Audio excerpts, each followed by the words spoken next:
The private hospital, a symbol of luxury in the healthcare industry, is famous not only for its high-end services, but also for its long-standing reputation for catering to the elite. It has long been a favorite of successful businessmen and the wealthy, all seeking exceptional medical care. The hospital once prided itself on its core philosophy that every patient deserves care, but it now seems to have strayed from those founding values. Amid the shiny corridors, the sharp suits, and the courteous service, ordinary patients easily fade into obscurity.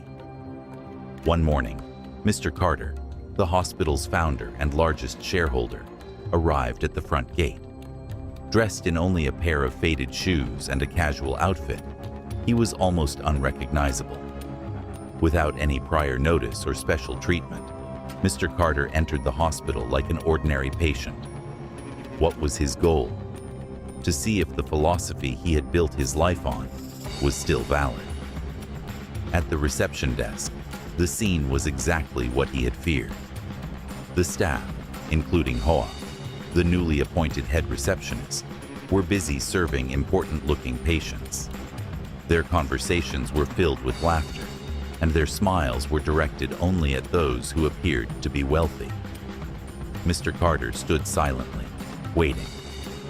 Several times he politely asked, "I'd like to see the doctor. Can you help me with a procedure?" However, no one recognized him. Not a single staff member turned to look at him. Just as Mr. Carter was starting to feel left out, a gentle voice broke the tension. "How can I help you, sir?" It was Leon, a trainee receptionist. Although not the most experienced or the most senior, Leon still clung to the hospital's founding philosophy. Every patient deserves respect. She walked over with a sincere smile, listened carefully, and led Mr. Carter to the reception desk. Although he had prepared in advance, Mr. Carter could not help but feel touched by this small but meaningful gesture. He observed carefully, realizing that, despite the cold atmosphere of the hospital, there were still individuals like Leanne, who still maintained their closeness to humanity. However, he did not know that what happened next would make the situation worse, testing Leanne's determination in the face of the overwhelming wave of injustice. As Leanne began to assist Mr. Carter with the paperwork, the atmosphere in the lobby suddenly changed. A group of people entered, led by Mr. Long, a wealthy businessman and VIP patient who was very famous in the hospital. Dressed in a perfectly tailored suit, with a confident demeanor and a half-smile that hinted at arrogance, Mr. Long immediately attracted the attention of the entire staff. Hoa, the head receptionist, spotted him and quickly ran over, leaving the other waiting patients behind. "Mr. Long, it's great to see you today." Hoa greeted him warmly. "We've prepared a VIP room for you. Please follow me this way." Her voice was filled with enthusiasm, as if she had forgotten everyone else in the lobby. Mr. Carter sat silently beside Leanne, watching quietly. His heart sank when he saw Hoa giving Mr. Long the care and hospitality. The contrast between the way Hoa greeted him and the way she had treated Mr. Carter earlier was sharp and painful. Mr. Carter's tired eyes reflected a hint of disappointment, but he said nothing. He just bowed his head, accepting that his fears about the hospital's changing values had come true. In the midst of the chaos, Hoa looked towards Leanne, her expression tense as she noticed Leanne was still assisting Mr. Carter. "Leanne," Hoa called out sharply, "let that patient go. Come and take care of Long." Leanne looks up, surprised by the order, but calmly turns back to support Mr. Carter, quietly continuing to help him with the paperwork. She stayed calm, looking at Mr. Carter, who sat quietly, his eyes filled with quiet endurance. She took a deep breath and said softly, "Sister, Mr. Carter has been waiting for a while. I think I should finish his paperwork first." She stayed calm, looking at Mr. Carter, who sat quietly, his eyes filled with quiet endurance. She took a deep breath and said softly, "Sister, Mr. Carter has been waiting for a while. I think I should finish his paperwork first." Hoa furrowed her brow, her gaze cold. "I don't understand.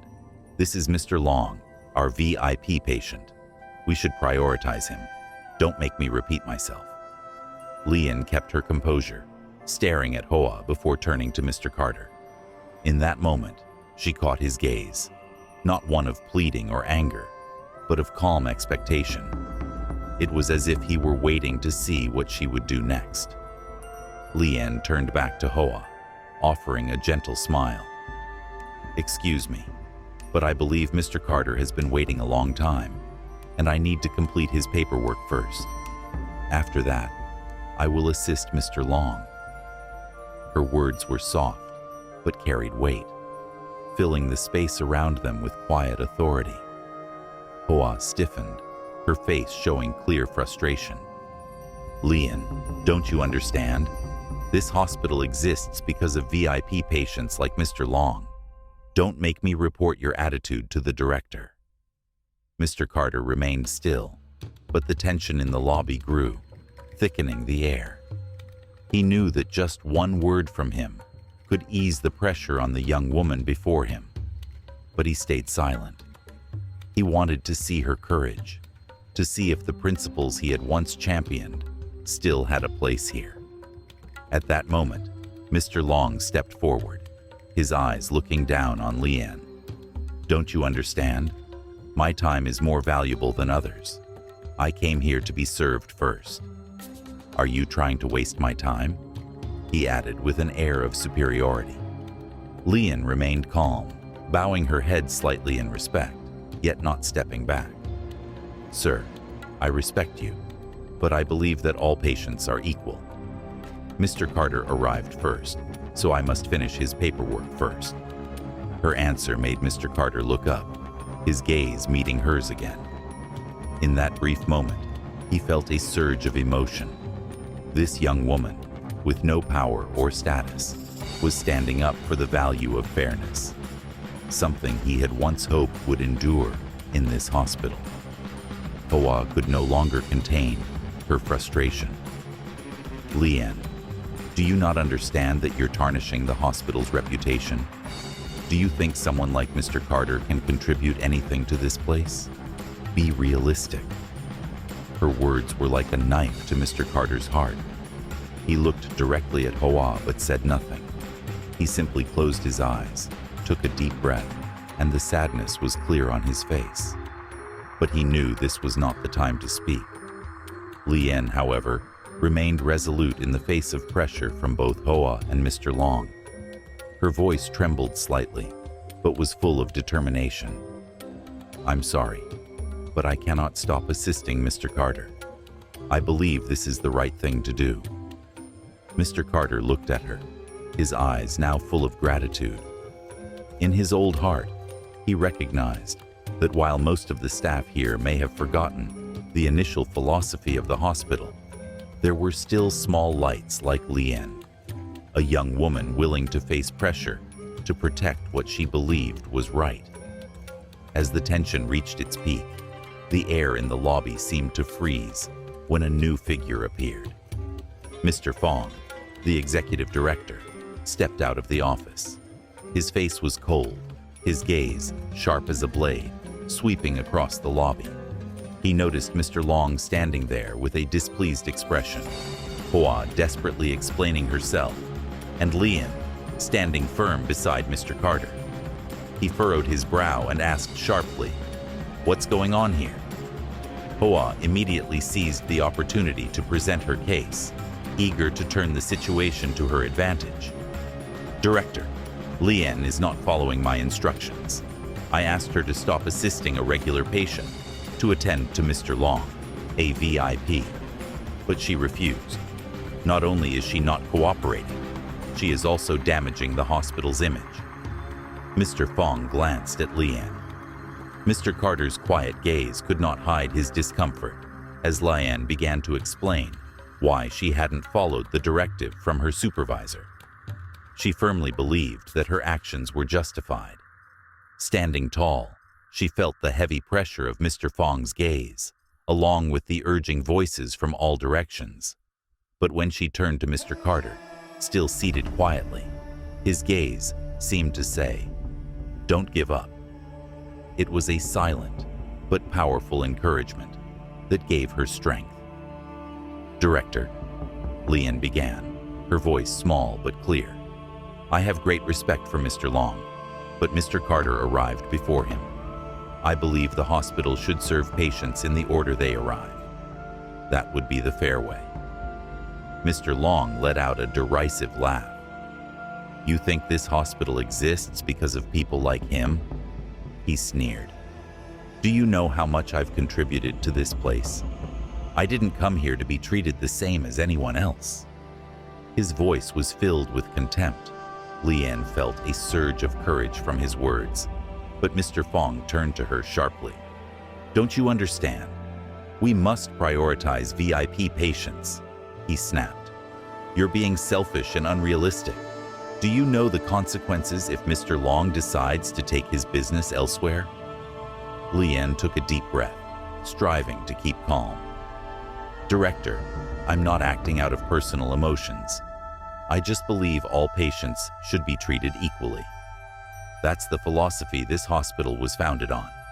I think that's the value we should uphold." Her words hung heavily in the air, making the atmosphere tense. Mr. Fong frowned, his voice growing more biting. "You need to understand that this hospital is not the place for naive principles. You think we can survive on ideals alone?" His gaze turned cold.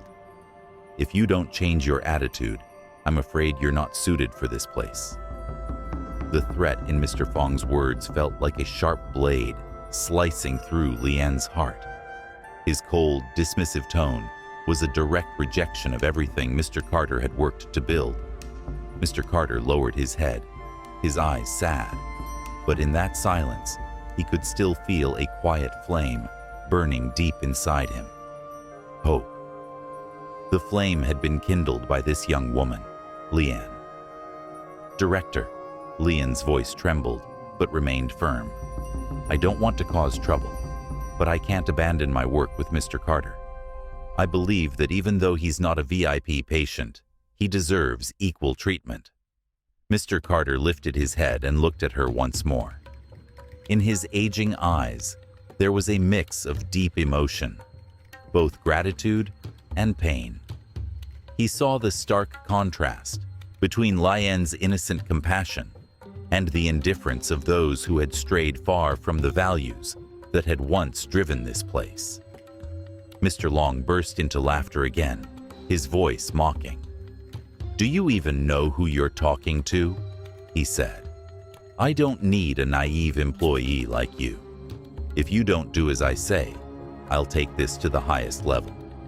Let's see how long you last here." Hoa immediately joined in, her tone loud and confrontational.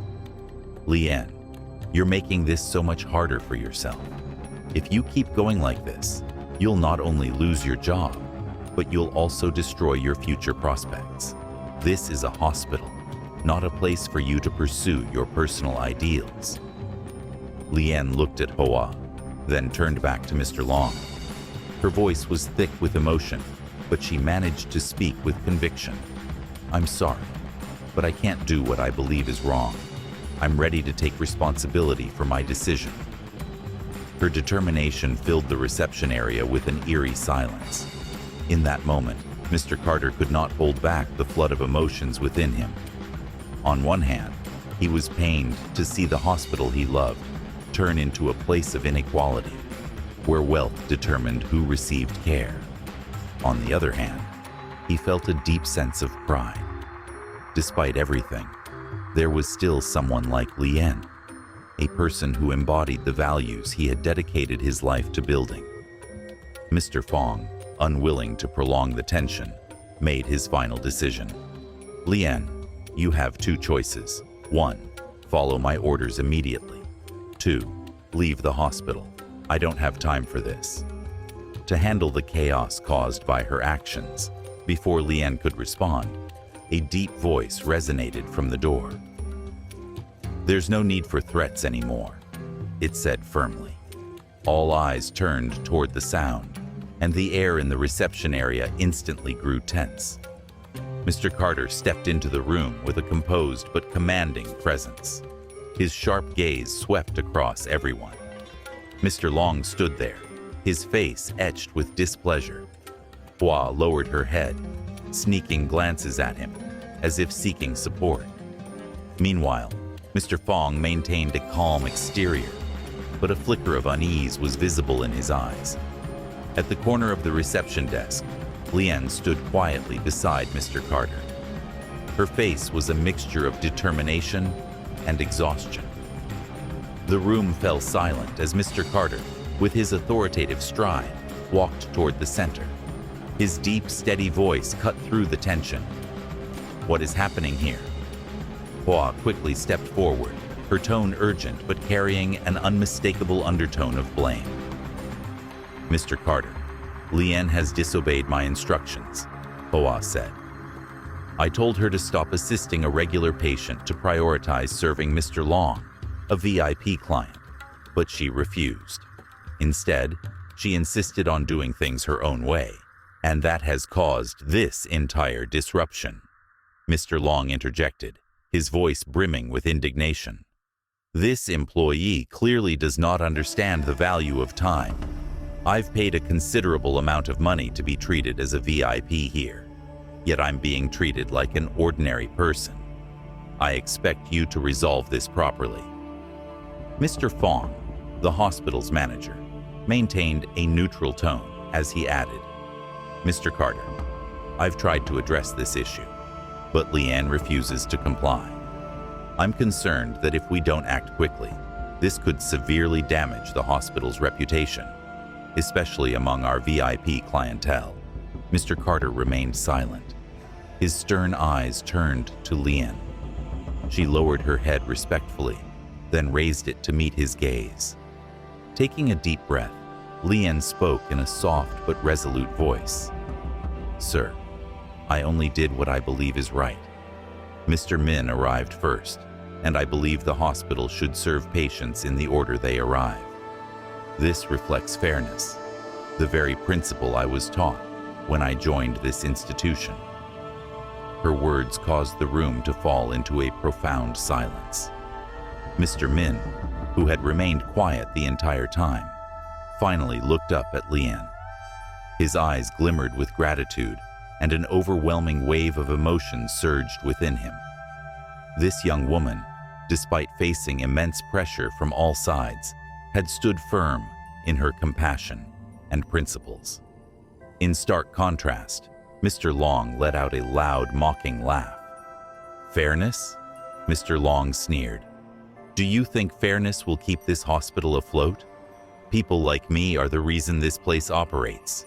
This isn't about your naive ideals. It's about reality.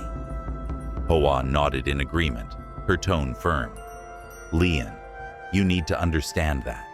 If you don't change the way you work, you don't belong here. Mr. Carter turned to Hua, his gaze unwavering. Then, he looked at Mr. Long. His voice remained calm, but each word carried immense weight. Mr. Long, I agree that VIP satisfaction is important, but I'm afraid this hospital will not compromise its core values to please any individual, not even you. His words left Mr. Long momentarily speechless. Before he could respond, Mr. Carter continued, and I think it's time everyone here knows the truth. Turning toward Hua and Mr. Fong, he asked, Do either of you know who this man really is? Hua froze in shock, while Mr. Fong's face turned pale. He stammered, He's a patient, isn't he? Mr. Carter's gaze sharpened. Wrong, he said firmly. He's not just a patient. He is Mr. Min, the founder of Taman Hospital and its largest shareholder. Everything we have today began with him. The room descended into a stunned silence, heavy and suffocating. Hoa's face turned ghostly white as she took several steps back.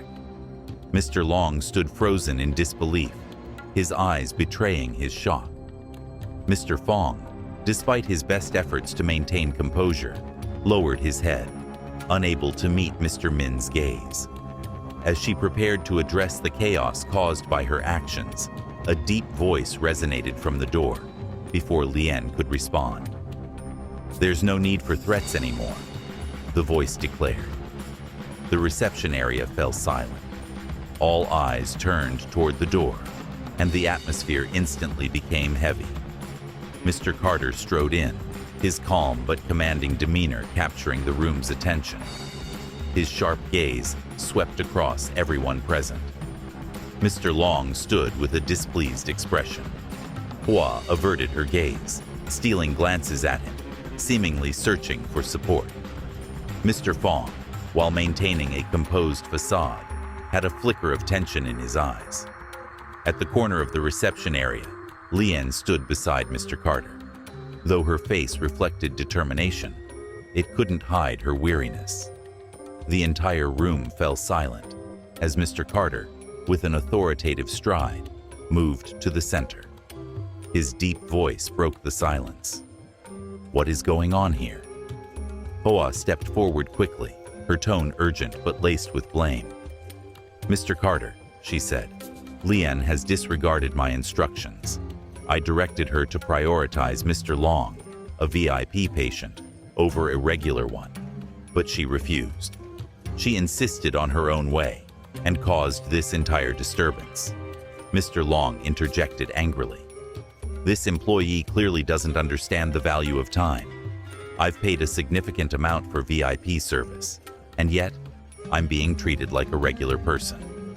I expect this to be handled appropriately." Mr. Fong, maintaining a neutral tone, added, "Mr. Carter, I've tried to resolve this, but Lien refuses to comply. I'm worried that if we don't act quickly, this incident will damage the hospital's reputation, especially among our VIP clients." Mr. Carter stayed silent, his stern gaze fixed on Lien. She bowed respectfully, then looked him in the eye. Taking a deep breath, she spoke softly but firmly. "Sir, I only did what I believed was right. Mr. Min arrived first, and I believed the hospital should serve patients in the order they arrived. This reflects fairness, the principle I was taught when I joined this hospital." Her words brought the room to a halt. Mr. Min, who had remained silent, finally looked up at her. Gratitude shimmered in his eyes, and a wave of emotion surged through him.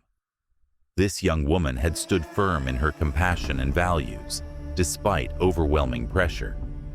Mr. Long, however, burst out laughing, his tone dripping with sarcasm. "Fairness?" he mocked. "Do you think fairness will keep this hospital running? People like me are the reason it operates. This isn't about naive ideals, it's about reality." Hoa nodded in agreement. "Lien, you need to understand that. If you don't change your approach, you don't belong here." Mr. Carter turned his piercing gaze toward Hoa, then to Mr. Long. His tone remained calm, but carried undeniable authority. "Mr. Long, I agree that VIP satisfaction is important, but this hospital will not compromise its core values to please any individual, not even you." Mr. Long froze. Before he could reply, Mr. Carter continued, "And I think it's time everyone here learned the truth." Turning to Hoa and Mr. Fong, he asked, "Do either of you know who this man truly is?" Hoa's eyes widened in shock, while Mr. Fong's face turned pale. He stammered, He's a patient, isn't he?" Mr. Carter's gaze grew sharper. "Wrong," he declared. "He is not just a patient. He is Mr. Min, the founder of Taman Hospital and its largest shareholder. Everything we have today began with him." The room fell into a stunned silence, heavy and suffocating. Hoa turned pale, stepping back in disbelief. Mr. Long stood motionless, unable to mask his shock. Mr. Fong, though trying to maintain composure, lowered his head, unable to meet Mr. Min's gaze. Mr. Carter's voice echoed, cold and firm. My father did not come here to ask for any privileges. He came to see if this hospital still upholds the values he built it on. Every patient, whether rich or poor, deserves to be treated with care. But what I witnessed today is truly disappointing. He turned toward Mr. Fong, his gaze sharp and unwavering. Mr. Fong, I entrusted you with the responsibility to lead because I believed you understood the hospital's core philosophy. But today, you have proven that my trust was misplaced. Since when did we start differentiating patients based on their wealth? Mr. Fong lowered his head, his voice barely a whisper. I was wrong, sir. No, Mr. Carter responded with a steady voice. It's not just a mistake. You will be suspended from your duties to undergo an evaluation of your capabilities and a refresher course on our hospital's philosophy. I can no longer allow you to lead when you've forgotten the very values we stand for. His eyes then turned to Hoa, and his tone softened, but remained firm. Hoa, you are not fit for the position of head of reception. I'm demoting you to the position of front desk staff, and you will also attend the retraining program. Finally, Mr. Carter's gaze softened as it landed on Lien. Lien, you did not only do the right thing today, but you reminded me, and all of us, that this hospital exists not just to make money, but to save lives. Thank you for your courage. Lien bowed her head, her eyes glistening with emotion. Mr. Carter remained silent, reflecting on everything that had transpired. After a brief pause, he smiled faintly and placed a hand on his son's shoulder. His eyes shone with pride. You handled things well. Thank you for not letting me down. Once the room fell into quiet, Mr. Carter stepped forward, his eyes scanning each person. The lobby was still. The only sound was the soft echo of his footsteps. He paused for a long moment, locking eyes with each individual before speaking again. His voice was warm, yet powerful. Fong, you and the others here are the ones my son, Triet, has chosen to lead and guide this hospital. I trust in your abilities and your desire to see this hospital thrive. But today, I want to remind you, as someone who has been in your shoes, that there are things more important than development and profit. His gaze lingered on Hoa, who stood there, head bowed in silence. Hoa, Mr. Carter called her name, not harshly, but not gently either. You are the head of reception, the first person every patient sees when they enter this hospital. Your job is not just to handle paperwork or manage the staff. Your job is to bring comfort and respect to every person, regardless of who they are or what they look like. Hoa lifted her head, guilt evident in her eyes. You chose to favor the rich and neglect the less fortunate patients. Do you understand how this hurts people? Not only the patients, but it also undermines the trust of people like Lien, who have learned to respect the core values of this hospital. Mr. Carter's voice grew slower, heavier, his words deliberate. I do not blame you for making a mistake. After all, everyone can make mistakes. But I want you to learn from this. Remember that this hospital is not just a place to work. It is a place to show compassion. If you cannot convey that, then all your efforts will be in vain. Hoa bowed her head, trembling. I was wrong, sir. I promise I will change. Mr. Carter nodded, his gaze softening. It's never too late to correct your mistakes, but you must prove it through action, not words. I expect that the next time I return, you will approach your job with a heart that truly values the worth of every human being. Next, Mr. Carter's eyes turned to Mr. Fong, still standing there with a serious expression. His voice, now carrying more weight, broke the silence. Mr. Carter, you are the CEO of the hospital, the one who the late founder trusted to take this institution further. I cannot deny that you've done well in expanding the hospital. But have you ever stopped to think, what good is a growing hospital without compassion? What value does it hold if it doesn't care for people? Mr. Fong bowed his head, but Mr. Carter continued. Today, I haven't come here to scold you. I'm here to remind you that this hospital is not just a business. It's a place of healing, a sanctuary, and a beacon of hope. If you allow patients like myself to feel forgotten simply because of their appearance, then no matter how large this hospital grows, it will only be an empty shell. Mr. Fong responded quietly. You're right, Mr. Carter. I have been wrong. Your words are a valuable lesson to me. I promise I will change and do better in the future. Mr. Carter looked at him thoughtfully and then nodded. Correcting your mistakes is not just about keeping your position. It's about maintaining the trust people have in you. I hope you'll remember that. Finally, Mr. Carter approached Lian, the small, tearful girl standing there, still trying to maintain her modest demeanor. His voice softened as he spoke to her. Do you know what you've done today, Lian? You've reminded me, and everyone here, of the core values this hospital was built on. You stood up for what was right, even when everyone else was against you. That takes courage, and I am proud of you. Lian bowed her head, her voice trembling. I only did what I thought was right, Mr. Carter. I don't seek praise. I just want to keep working and learning. Mr. Carter smiled warmly. You deserve more than just that. I am pleased to officially make you a permanent member of this hospital's staff. But that's not all. I'd like you to join our new employee training team. People like you are the ones who keep the hospital's values alive. You're the spark that will never let our mission burn out. Mr. Triad, standing beside him, nodded in agreement. Lian has done a wonderful job. I truly appreciate it. Keep up this spirit, Lian. The entire lobby erupted in applause. Lian could not hold back her tears of joy. Mr. Carter then turned to Mr. Long, his gaze now calm and composed.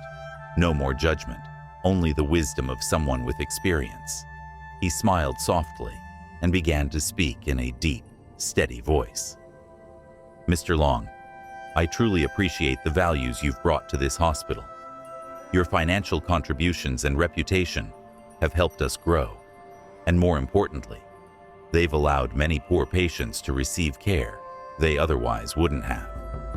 I understand that you expect the best service, and that is entirely reasonable. He paused, his eyes locking with Mr. Long's, as if each word was being etched in time. But Mr. Long, this hospital was not built solely to serve a few. Our philosophy, from day one, has been that every patient, whether rich or poor, deserves to be treated with dignity and fairness.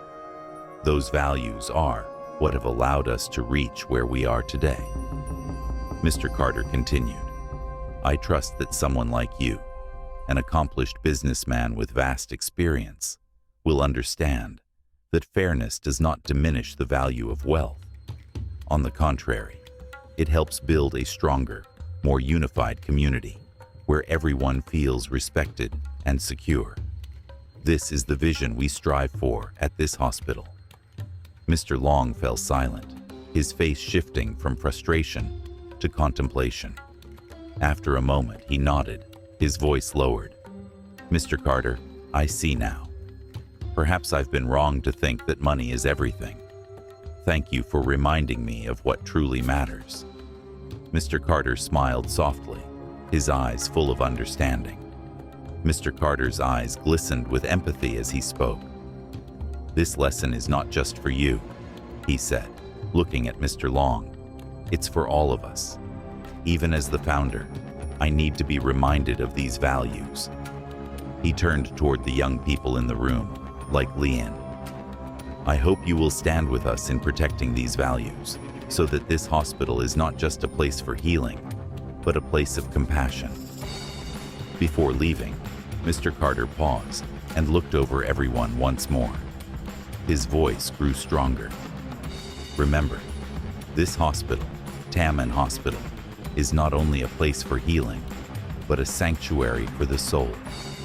We may not be able to change everyone's destiny, but we can help them feel valued. If one day any of you forget this, no matter how much this hospital grows, it will lose its soul. Mr. Carter left in silence, his words leaving a deep emotional imprint on everyone present. The lesson was unforgettable, carved into their hearts.